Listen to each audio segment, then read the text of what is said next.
Salut et bienvenue à cet épisode inaugural du Fantasticophile, alias moi Alex. Et puis aujourd'hui, on va parler de Blair Witch. Dans le fond, la légende de Blair. Et puis on va parler un petit peu des autres films qu'ils ont fait avant aussi. D'ailleurs, je vais commencer avec ça. Moi, j'étais un grand fan, je suis un grand fan dans le fond, je suis un grand fan de Blair Witch, l'original. Là, j'ai le DVD avec les deux dessus. J'ai été voir ça en 99 au cinéma. J'ai trippé bien raide. Encore aujourd'hui, c'est un des films les plus épeurants que j'ai jamais vu de ma vie au cinéma. Puis de tout court, là, je veux dire, c'est vraiment un film qui est très que moi je trouve très épeurant. Je me rappelle de toute la buzz qu'il y avait eu autour du film avant qu'il sorte parce que à cette époque-là, les films d'horreur c'était ordinaire. C'était soit des remakes ordinaires, poche un peu, genre Hunting, ou ou sinon t'avais des genres de films là, comme La fin des temps avec Arnold, ou Stigmate, ou Le béni soit l'enfant, qui est une merde avec Kim Basinger. La fin des années 90, c'était assez drabe côté horreur. Fait quand Blair Witch est arrivé, ça a été comme un bang, un bon coup de poing dans l'estomac, c'était un ovni, ni plus ni moins. Là, t'sais. Puis toute la promotion du film, avant d'aller le voir, même après, c'est comme. C'est-tu vrai? C'est-tu pas vrai? C'est quoi? Là? Il y avait des posters missing. On dirait vraiment que ces personnages avaient disparu. Puis c'est vraiment comme s'il y avait le team Accent, dans le fond, le team de production, avait tombé sur des bobines de quelque chose qui était arrivé puis qui avait fait. C'était vraiment la prémisse était écœurante puis était totalement crédible en même temps. Là. Puis j'ai entendu plein de légendes urbaines quand ça a sorti, avant d'aller le voir, que supposant que c'était comme un jeu de rôle qui avait comme enregistré sur bande, dans le fond, avec une caméra cheap à 500$ puis une caméra 16 mm. Puis c'est un peu ça aussi, le film, dans le fond, la manière qui a été fait. Les réalisateurs, dans le fond, ils donnaient des indications, ils laissaient des indications aux membres au trio d'acteurs, puis là, eux autres, ben non, ils savaient à peu près où ils s'en allaient dans l'histoire, puis là, ben, ils extrapolaient là-dessus, tu sais. Puis en même temps, eux autres, ils faisaient du bruit bizarre dans le bois, puis bon, et ils laissaient des affaires, tu sais, fait que, ni plus ni moins, c'est le même que ça a été tourné, fait que c'était pas faux, le jeu de rôle, c'était quasiment comme un grandeur nature, hein. Fait que, c'est ça. Je m'en vais voir Blair Witch au cinéma, puis écoute, je vais m'en rappeler toute ma vie. C'est vraiment un des moments de cinéma que j'ai vu, que j'ai vécu qui était comme totalement inoubliable. La minute quand ça commence, là, que t'as Heather qui est chez eux, puis là, qui est bon, elle raconte. Mais c'est vraiment, moi je trouve que ça commence vraiment quand ils s'en vont dans le bois. Parce que là, t'as tout le. Tu sais, quand ils s'en vont à Burkittsville, puis là, bon, ils parlent avec le monde, puis là, t'as des petites. Ça, c'est tout bien gentil, ils vont dans les cimetières. Mais la minute qu'ils arrivent, tu vois qu'ils sont en train de conduire dans la forêt. Puis tu vois qu'ils sont quand même assez creux, là, tu sais, là. Je veux dire, tu vois que c'est un petit chemin, puis t'as des vieilles sheds, puis tu sais, c'est pas. Automatiquement, t'as comme un sentiment de pression, tu sais. En tout cas, c'est peut-être moi, genre, que moi, j'étais un petit gars de la ville, fait que.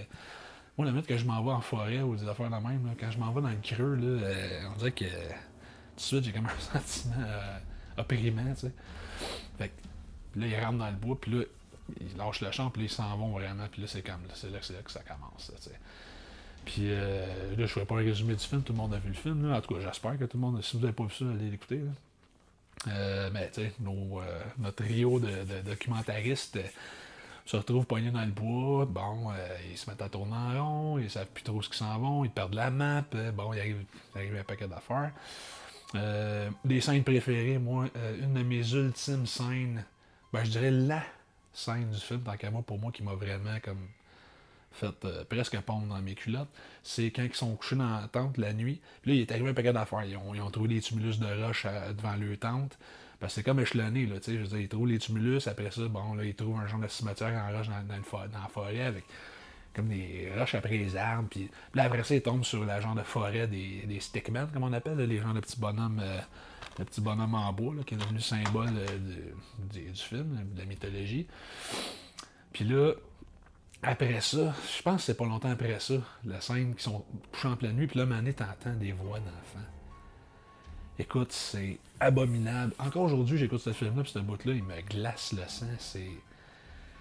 Ça joue sur un genre comme de peur primaire. T'es pas censé entendre des voix d'enfants en plein milieu d'un fucking bois. Tu sais, quand t'es creux, là, je parle pas du bord d'un camping, là. Je parle vraiment creux dans le bois, là, tu sais. C'est pas quelque chose que t'es censé entendre à 3-4 heures du matin une genre de petite clique d'enfants qui rigole puis qui jase. C'est tellement pas un son que tu t'attends à entendre que. Puis en même temps, c'est lié à l'histoire parce qu'on sait que, bon, tu sais, ils nous ont. Comme, on sait ni plus ni moins que t'as eu Rustin Parr dans le folklore de la ville qui était comme un tueur d'enfants, puis bon, qui travaillait pour la sorcière, puis la sorcière, elle est accusée d'avoir tué des enfants. C'est pour ça qu'ils l'ont banni, puis bon. Fait automatiquement, tu sais après avec quoi c'est lié, tu sais, parce qu'il y a eu plein de morts d'enfants dans ce point-là. Fait là, tu fais comme, c'est des fantômes. Ah, écoute, moi, j'avais tellement peur, c'est après que j'ai pensé à ça. Je pense, sur le coup, là, je me rappelais, j'ai ratatiné sur mon siège. J'étais comme, qu'est-ce que c'est ça? Ça n'a aucun sens, là. Puis, sans passant, c'est une idée de génie. Celui qui a eu l'idée de faire ça, c'est parce que c'est cheap as dick, là, comme scare. Je veux dire, ça coûte rien. Pas dans le sens que c'est cheap, c'est dans le sens que c'est très très peu coûteux comme scare. Parce que ça a coûté quoi? J'en ai enregistrement sur un tape cassette avec 2 colonnes de son sur le bord de la tente. Puis le monde sont arrivés, ils ont cher. Je veux dire, ça coûte rien, là, mais c'est tellement épeurant. Ça n'a aucun sens. Là. Je veux dire, puis là, après ça, ils sortent de la tente, puis ils décollent, puis là, bon, ils ont la chienne de lui. Puis, puis tu sais, une affaire qui est cool dans Blair Witch, c'est que tout est suggéré. Hein, je veux dire, c'est ambigu, tu vois rien. Dans le fond, tu vois jamais rien. Tout ce que tu fais, c'est entendre des affaires. Puis tu t'imagines des affaires. T'sais. Fait que ça, moi, c'est une affaire que j'adore. Puis malheureusement, on dirait que c'est pas quelque chose qui arrive super souvent. Je trouve ça plate un peu. Parce que moi, j'aime ça, faire ça, genre de trip-là. Quand faut que tu te sers de ton imagination. Puis souvent, ce que tu vois pas, c'est plus épeurant que ce que tu vois parce que tu vas comme creuser dans tes propres peurs, intérieures, subconscientes, ou fait en tout cas, c'est ça, c'est une autre histoire. Mais, fait ce scare-là, c'est juste mon gueule, puis tout le trip avec quand Josh disparaît, ils sont comme, hein, il était pas loin, là, qu'est-ce qu'il était? Là, t'as là, Josh, qui m'a capoté, puis c'est comme, c'est freakant, parce que, l'idée que ton ami est comme pas loin, puis là, subitement, pouf, il a disparu, tu sais. C'était comme, what the fuck? Puis là, en tout cas, il cherchait sur le mané. Heather, elle sort de la tente, puis elle tombe sur un genre de bundle de brindilles. Puis là, elle va ouvrir ça, puis il y a comme genre un morceau de chemise de Joss avec un chunk de chair. Que, encore aujourd'hui, je sais pas comment le nombre de fois que j'ai freeze framing, que j'ai essayé de voir c'était quel genre de morceau de chair. Mais je pensais que c'était une oreille. Écoute, on le sait pas. Là. Puis là, t'entends Josh crier la nuit. Sacrément. Ils savent jamais il est où, puis c'est épouvantable. Puis à la fin, ben, ça finit dans la maison. Puis là, avec les traces de main d'enfant, puis encore là, ambigu total, on sait pas trop ce qui est arrivé, blablabla. Bon. Le film fini, un chef-d'œuvre. Moi, c'est un de mes films préférés ever. Ça a fait un tabac, je veux dire, c'est un film qui a coûté quoi, 30 000$, puis ça a fait genre 300 millions, là, je veux dire, ça a planté le record de Halloween, le premier Halloween, que c'est lui qui détenait le record du film indépendant qui avait coûté moins cher et qui avait rapporté plus de cash. Blair Witch les a plantés. Et ce qui nous amène à la suite, malheureusement, qui est Book of Shadows de Blair Witch 2, que je suis allé aussi voir au cinéma, parce que j'avais trippé sur le premier. Puis là, ben, oh mon Dieu, puis là, d'ailleurs, j'ai des petits artefacts que j'ai été chercher dans mon caveau personnel, que je vais vous montrer après, que, tu sais, bon, là, je suivais l'évolution du film, j'ai dit, oh mon Dieu, ça va être bon, puis là, à un moment donné, j'ai eu comme un indice, j'écoutais je pense que c'est Entertainment Tonight, ou en tout cas un genre d'émission de variété hollywoodienne. Puis là, il annonçait qu'il y avait comme une petite capsule de je pense même que j'avais enregistré sur une cassette. Puis il disait, ah ouais, là, pour ceux qui n'ont pas aimé la caméra qui shakeait dans Blair Witch 1, ben là, il n'y en a pas dans le 2, fait que, that's it. J'ai comme fait, ok. Ah, je dis, bon, c'est ok, ils ont décidé de filmer ça autrement.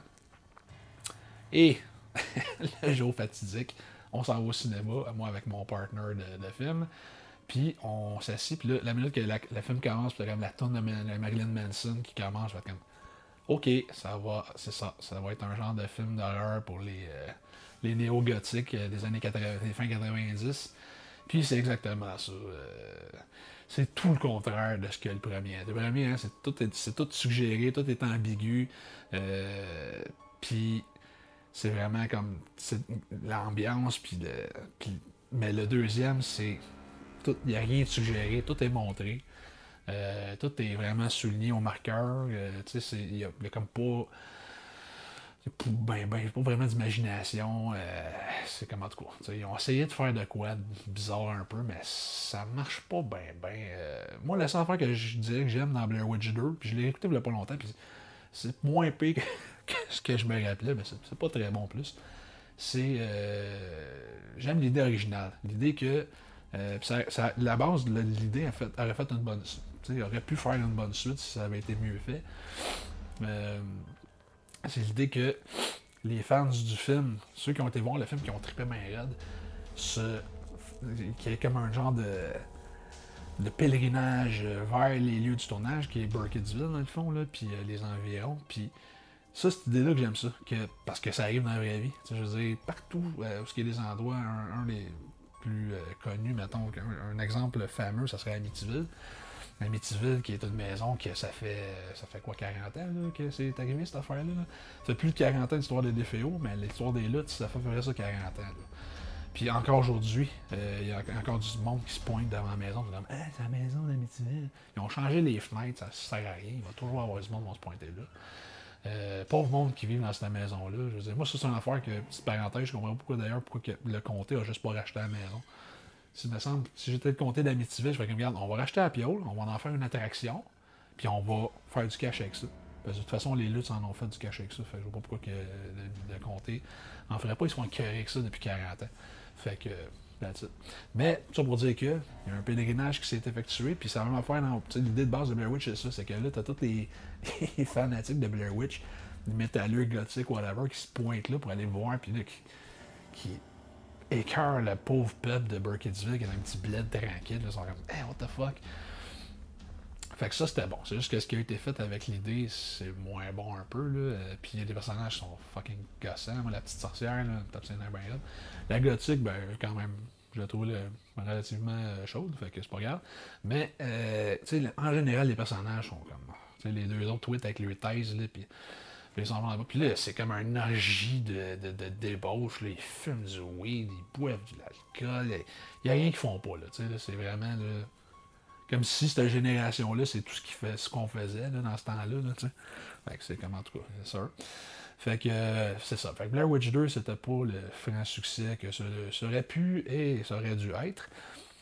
Puis ça n'a ni plus ni moins tué le trip. Là, il y a une affaire que j'ai pas mentionnée, c'est le documentaire. Il y a eu quelques documentaires. Il y a eu Burkittsville 7, que ça, je ne me trompe pas, ça va passer à Sci-Fi Channel, ou un autre affaire. Dans le temps, je l'avais pas vu. J'ai réussi à le trouver sur Internet dernièrement, puis je l'ai écouté.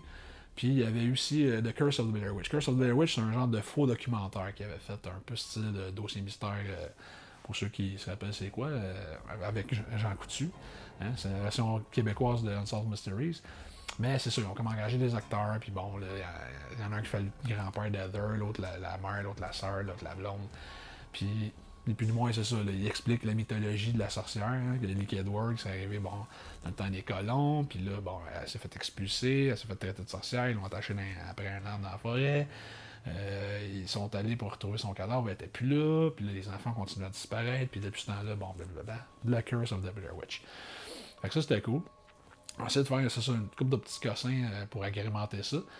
Puis, à l'origine, il voulait faire un 3. Il voulait faire vraiment comme une prequel, avant que les prequels soient à la grosse mode. C'est-à-dire qu'il aurait raconté l'histoire de Ellie Kedward. Ça aurait été un film d'époque. Fait que ça aurait pu être vraiment cool. Mais Blair Witch 2 a comme tué ça à coup de poing de nullité. Fait que c'est ça. Fait que là, on se ramasse presque 20 ans pas tout à fait 20 ans plus tard, avec La légende de Blair de Adam Wingard, qui est sorti l'année passée, dans le fond, 2016. Et puis, mon Dieu, je vais y aller avec ce que j'aime pas en premier. On va garder le bon pour la fin, mettons. T'sais. Fait que l'histoire, en gros, bon, je la raconte vite fait, pour ceux qui l'ont pas vu, ou en tout cas, whatever, là, qui seraient peut-être intrigués. Dans le fond, la légende de Blair, ça se passe directement après le premier. On oublie le 2, ok? Les autres, ils s'occupent pas du 2, ce qui est un peu la mode aussi de faire ça des fois. Et puis là, on se ramasse avec le frère d'Heather, qui est rendu dans la vingtaine, parce que ça fait 20 ans plus tard. Là, c'est comme littéralement 20 ans plus tard dans le film, là, à peu près. C'est 2014. Puis il avait disparu à la légende en 94. Fait que. Il s'est jamais remis de la disparition de sa sœur. Il se rappelle avoir vécu ça quand il était petit. Là, dans le fond, il reçoit comme du footage. Quelqu'un qui envoie du footage par Internet que la personne a trouvé, puis c'est comme une genre de... Je pense que c'est une carte SIM ou quelque chose. En tout cas, ils ont trouvé une caméra avec une carte SIM. Puis ils font jouer ça. Puis là, c'est quelqu'un qui se promène dans une maison. Puis, dans le fond, la maison, ça se trouve être la maison de la fin du premier film, là, comme la maison de Rustin Park, si on veut. Là. Puis là, en regardant la vidéo, le gars, il est sûr qu'il voit sa soeur Mané. Il voit Heather. Fait que là, il fait comme, what the fuck? Fait que là, il décide de contacter le gars qui a envoyé la vidéo, puis de, ni plus ni moins, se pointer là-bas pour essayer de voir si. Mais on s'entend que 20 ans plus tard, là, ta soeur, qu'est-ce qu'elle fait dans le bois, Chris? C'est devenu une hippie, là, c'est quoi? C'est devenu une Wicca? Non, non, regarde, c'est sûr que ça marche pas, là. Fait qu'en tout cas, il décide d'y aller, il s'en va avec sa blonde, son ami, la blonde de son ami. Puis il se pointe, dans le fond, dans le Maryland, mais ce jour, je sais pas où ils vivent, là. Puis avec une belle drone, en plus, ils font des essais de drone juste avant, là, fait qu'ils filment avec une drone, c'est hot. Fait que là, on en vient à mon premier point, ultra négatif, qui est le personnage, dans le fond, moi je l'appelle Moustache Molle, c'est le petit pecno qui lui a envoyé le footage, dans le fond, les images dans lesquelles l'autre a cru voir sa soeur. Puis c'est ça, c'est un petit pecno. Il vit dans un genre de trailer trash park. Écoute, il y a un beau drapeau rebelle sudiste sur son mur. L'autre, le gars, le chum du gars, c'est un black. Il est comme, yes, vive le racisme. Puis, tu sais, c'est vraiment un pecno. Là. Tu vois qu'il est comme, genre, louche, là. Puis il est bizarre. Puis d'ailleurs, il y a une blonde qui est ben trop belle pour lui. Je sais même pas qu'est-ce qu'elle est tout, parce qu'il est vraiment fucking laid. Désolé pour l'acteur, là. Je suis sûr, dans la vraie vie, il est pas là de même. Mais dans ce film-là, il y a comme une genre de coupe longueuil frisé, avec une belle moustache molle. Moustache molle, là, en passant, là, c'est pas beau. C'est pas beau, hein. C'est vraiment pas beau. Rase-moi ça, s'il te plaît. Si t'as une moustache, tu sais, moi, j'en ai pas de moustache, puis je m'en fais pas pousser, t'sais. Fait que, c'est ça. Qu'on se le dise, les moustaches molles, c'est fucking let. Fait que, si t'en as une, rase-la, parce que c'est pas beau. Fait que, à moins que tu sois genre, à moins que tu aies 13-14 ans, tu sais, que c'est ce genre de moustache-là qu'on pousse à cet âge-là, mais sinon, là, regarde, ça. Fait que c'est ça. Fait que, moustache molle, je t'haïs. Puis, c'est vraiment un petit crétin. Fait que là, il décide, ni plus ni moins, de les emmener là-bas pour lui montrer, bon, c'était où ça s'est passé. Puis là, en plus, il est full dedans. Là, il est comme, ah ouais, la mythologie. Puis là, parce que le Black, lui, il s'en calisse, il trouve ça très drôle. Puis il gobe pas ce trip-là. Tu vois que c'est comme le cynique de la gang. L'autre, il est là pour sa soeur, mais Noir, il est comme là pour son chum. Mais tu sais, tout de suite, en partant à cause du drapeau rebelle, j'imagine, il est comme un. Il l'aime pas, là, moustache molle. Puis moi non plus, d'ailleurs, je l'aurais frappé allègrement. Puis c'est ça, fait que là, bon, ils s'en vont dans la forêt. Là, je ne raconterai pas le film dans les détails, là, mais en tout cas, bon, là, fait que le mané, il campe parce que là, ni plus ni moins, il faut qu'il essaie de trouver la maison. Puis là, ça se trouve pas en 5 secondes. Puis là, ben, c'est ça. Là, Moustache Molle nous tape ses nerfs. Je vais continuer dans le fond avec ce que j'aime pas. Je vais continuer avec ma moustache molle dans le fond. On va finir avec mon moustache molle, on va l'achever bien comme du monde. Mais c'est lié à quelque chose que j'aime dans le film. Fait qu'en tout cas, je vais faire une petite parenthèse. J'aime. Une affaire que j'avais trouvé le fun dans le film, c'est à un moment donné, il y a comme un instant de panique. Là, il arrive d'autres affaires avant, je ne raconterai pas, mais il y a comme un instant de panique. Puis là, la caméra qui filme, dans le fond, est dans une tente. Là, c'est comme, hey, viens, sortez dehors, il y a quelque chose. Là, ils sortent des tentes, puis là, ils ont tous des stickman au-dessus de leur tente. Puis ça, j'ai trouvé ça intéressant. Je fais comme, oh mon Dieu, c'est comme. On dirait dit que la sorcière, elle niaisait pas, parce que dans le premier film, elle s'était échelonnée son affaire. C'était commencé avec des tumulus. Puis là, mais là, dans celui-là, c'était comme, bang, stickman. Puis c'est comme, il y en avait chacun un au-dessus de chacune de leurs tentes. Fait que c'est comme s'il était marqué par la sorcière. Fait que ça, j'ai trouvé ça comme. Je fais, ah yes, c'est intéressant, tu sais. C'est intéressant, puis là, spoiler alert, pour ceux qui ne l'ont pas vu, c'est intéressant jusqu'à temps que tu te rendes compte que c'est pas la sorcière, c'est Moustache Molle, qui, lui et sa connasse de blonde, traîne des petites brindilles puis de la ficelle dans son sac à dos, et qui s'amuse à faire des stickman, dans le fond, ni plus ni moins, parce qu'il veut pas que la gang s'en aille, parce que les autres se rendent bien compte que c'est un imbécile, puis il sait pas, où la piole qu'il y avait dans la vidéo, parce qu'il a juste trouvé la vidéo. Fait que ils ont décidé de faire des stickman pour les garder là, pour les intriguer. Fait que, quand Moustache Molle, juste con. Fait que là, ils finissent par le shipper, parce que c'est un imbécile heureux.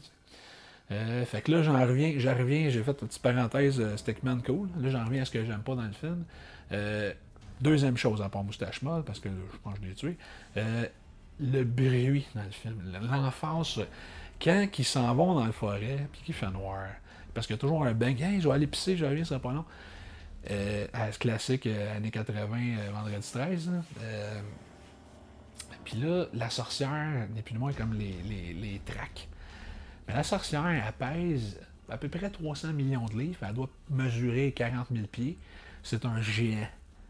Tu sais, là, elle se promène dans le bois, là, puis c'est comme ça. Tu sais, c'est comme, c'est quoi l'affaire, là, tu sais. Je veux dire, moi, c'est une affaire, j'ai de la misère avec le... Moi, me faire peur par du bruit, c'est pas quelque chose qui me fait bander, là, tu sais, je veux dire... quand c'est des sons discordants ou étranges, ok, mais juste quand c'est fort, là, c'est pas épeurant, le fort. Tu sais, tu peux faire le step si tu me prends par surprise, mais, tu sais, les réalisateurs, là, dites-le vous, là, c'est pas épeurant du fort. Tu sais, fait que tu peux faire le step à quelqu'un, mettons, si tu fais, ah! Tu sais, parce que tu l'as pris par surprise, puis il y avait un bruit lié à ça. Mais si c'est juste fort, c'est pas épeurant. En plus, j'ai vu le film en 7.1, là, tu sais, sacrément, c'était assourdissant, là, tu sais. Puis c'est quelque chose qui revient souvent dans le film, là, parce que ça arrive une couple de fois là, que quelqu'un se fait traquer, puis... Fait que ça, moi, c'est une affaire qui m'a instantanément tapé ses nerfs. Fait que faites du freakant au lieu de faire du fort, tu sais. Idéalement, c'est ça qui est le fun. Autre chose que j'ai pas trippé, ça encore là, c'est à la maison.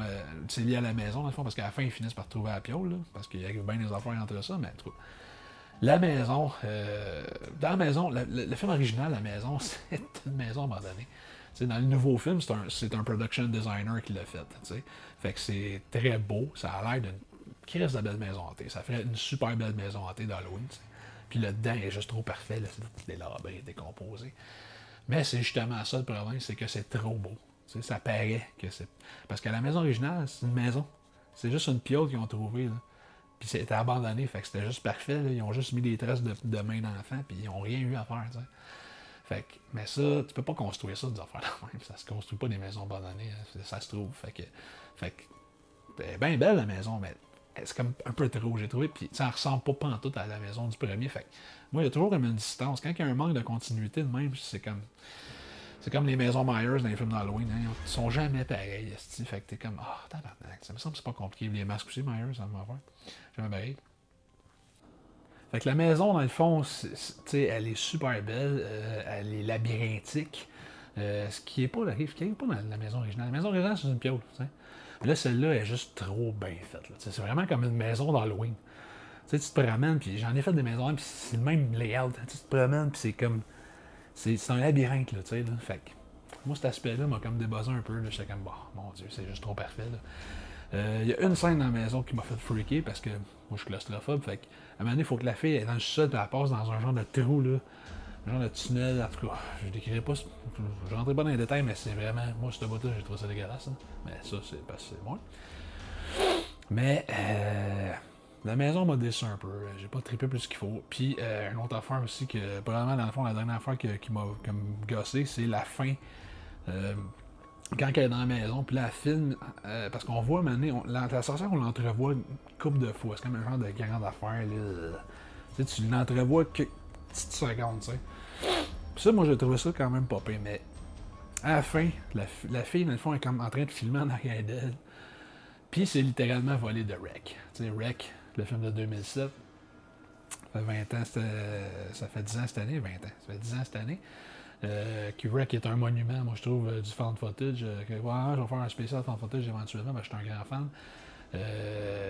Puis Rec, qui est juste trop écœurant, mais c'est littéralement la fin de Blair Witch. C'est la fin de. C'est plus ou moins la fin de Rec. Elle filme en arrière d'elle, puis là, elle voit ça arriver, tu sais.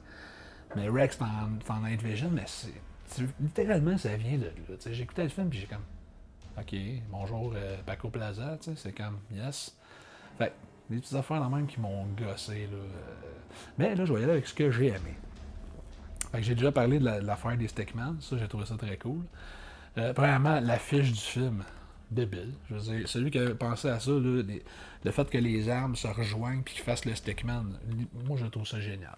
Le poster, j'ai trippé bien raide dessus. Fait que ça, c'est une affaire que j'ai bien aimé. L'idée de base, je la trouve bonne. Que ce soit le frère de Heather qui décide d'aller retrouver. J'ai trouvé ça bon. J'ai trouvé que c'était une bonne idée. Ensuite de ça, le fait que dans cette place-là, ils ont comme essayé d'amener l'idée que c'est comme un là, FX va rire, mais c'est comme un vortex. Il y a comme un genre de... C'est comme un espace, dans le fond, cette forêt-là, où ce que le temps se déroule pas comme normalement. Parce que le meilleur exemple de ça, c'est Moustache Molle, hein, on l'a eu. Et puis, lui et sa blonde, ils se poussent, parce qu'ils sont juste trop cons. Puis là, un moment donné, genre, ils reviennent. Puis là, ils sont comme en état de panique, ils sont tout crottés. On dirait que ça fait genre une semaine, ils sont dans le bois. Puis là, ils sont comme, ah mon Dieu, ça fait genre, je sais pas combien de jours qu'on est perdu. Puis là, nous autres, on sait pertinemment bien que ça fait genre, ça fait même pas une couple d'heures qu'ils sont partis. Là, fait. Puis ça, c'est une affaire qui revient une couple de fois dans le film. C'est comme si vraiment, il y avait comme un genre de. C'est ça, tu sais, comme une faille dans l'espace-temps continuum, whatever. Fait que c'est ça. Fait que ça, c'est une idée que moi j'ai trouvé cool, puis qui est reliée en plus au premier film, parce que, tu sais, j'étais comme, genre, je pensais à ça, je me disais, ah, ça a de l'allure, parce que, tu sais, dans le premier film, justement, ils sont perdus, puis, tu sais, ça aurait pu être logiquement ça, tu sais, en tout cas, encore là, c'est de la fantaisie, là, mais je veux dire, je sais pas s'il y a des places, d'endroits sur la Terre que des choses comme ça se passent, là, mais en tout cas, whatever. Mais ça, cette idée-là, j'avais trouvé ça intéressant, tu sais, fait que c'est ça. Puis, il y a d'autres choses que j'ai trouvé cool. Le film en tant que tel n'est pas mauvais. Il y a des bonnes passes. La fille avec son pied, j'ai trouvé ça intéressant. Il y a des bonnes affaires. Là, c'est pas de la merde. Mais c'est ça. Moustache Molle, mon Dieu, que je te déteste. La maison, enfin, j'ai pas trippé tant que ça. La sorcière qui paye 58 000 livres. Ça, il y a des affaires qui sont comme bien ordinaires. Moustache Molle, c'est juste parce qu'il est laid et qu'il est con. Mais la maison puis le bruitage de la sorcière, ça, c'est juste comme genre. C'est des affaires qui manquent de subtilité. Je veux dire, ça aurait pu être plus subtil que ça. Parce que le premier film était tout dans la subtilité. Fait que c'est ça. Fait que, en gros, c'est ça. Va-t-il y avoir une suite? Ça a pris 20 ans avant qu'il en fasse un autre. Fait que, un troisième. Fait que, d'après moi, non, là, mais en tout cas, on verra bien. Hein, je veux dire. Puis je sais pas si c'était un flop, je sais pas si c'était un flop, là, mais je pense pas que. En tout cas, regarde, on verra, là, mais pour l'instant, d'après moi, Blair Witch est pas mal enterré une deuxième fois. Là. Fait que c'est ça. Puis là, dans le fond, je voulais vous montrer, j'ai emmené des cossins de mon caveau personnel. Là, j'ai retrouvé mon poster original. C'est ça. De Blair Witch, que j'ai porté, que j'ai mis sur mes murs fièrement pendant plusieurs années. Et puis là, qui ramasse sa poussière. Oh mon Dieu, la figurine. Hein, ça, c'est beau, ça. Là, désolé pour les puristes, elle a été strippée de qu'est-ce qu'il y allait après. Parce qu'à l'origine, elle avait comme un genre de robe, là, puis elle avait comme un masque. Mais moi, j'aimais bien le look. J'aimais bien l'idée du concept de démon de la forêt, là, avec des cornes, puis comme tout en branche. Là. Puis fait par McFarlane Toys, hein, un movie maniaque dans le fond, là, fin des années 90. Fait que ça, j'avais été acheter ça. Malheureusement, j'ai plus les accessoires qui vont avec. Il y avait comme le petit paquet de brindilles avec la viande dedans. Tu l'avais, puis tu pouvais l'ouvrir, puis tu avais littéralement de la viande dedans. C'était écœurant, en rubber, évidemment. Là. Puis tu avais un petit Stickman aussi, ça, je sais pas ce que c'est devenu. Fait que je l'ai Fait que la figurine, c'est ça, elle est fun de même. J'ai aussi ma bonne vieille VHS de Blair Witch en anglais, parce qu'à l'origine, je l'avais en français, puis je l'ai changé contre une version en anglaise. C'est ça. Fait que voilà, fait que ça, c'est ma belle VHS. Après ça, j'ai deux petits magazines. Un Rumorg, dans le fond, ça c'est en 2009, dans le fond, parce que ça faisait 10 ans que Blair Witch était sorti. Fait qu'il a fait un petit numéro spécial sur Blair Witch avec sur Rumorg, la qualité qui les catégorise, qui les identifie. Hein, c'est toujours très qualité, leur truc à Rumorg. Fait qu'une interview avec tout le monde, ah ouais, just let's go, une belle petite photo de tournage ici, là, avec les stickmen puis les affaires. Puis l'autre affaire aussi que j'ai trimballé, ça c'est d'époque. C'est une revue qui n'a pas fait long feu, je pense, Wicked, je pense que c'est canadien, mais pour la sortie de Blair Witch 2, là, probablement la seule affaire que j'ai sur Blair Witch 2, c'est cette revue-là. Hein? Fait que sorti avant que le film sorte, parce que je l'aurais probablement pas acheté après ça. Et puis d'ailleurs, tu vois, regarde, oh mon Dieu, une petite capsule par rapport. Il parlait de House of a Thousand Corpse. Hein, on sait qu'est-ce que la chiard qu'il y a eu avec ce film-là. Fait qu'à l'origine, c'est ça, c'était censé être facile à sortir, puis that's it. Fait que, Blair Witch, la légende, écoute, note sur 10, ouais, absolument, ma note BS, c'est 5, parce que c'est la moyenne. Je dirais un 7. Parce que c'est quand même bon. Il y a des bonnes idées. Mais les affaires qui sont mal exécutées, il y a des affaires qui ont été mal exploitées. Fait que c'est ça. Fait, ça ressemble à ça. Fait que merci d'écouter mon radotage. Et puis, on se reprend pour une prochaine fois, pour une prochaine capsule, épisode du Fantasticophile. À la prochaine. Bye bye.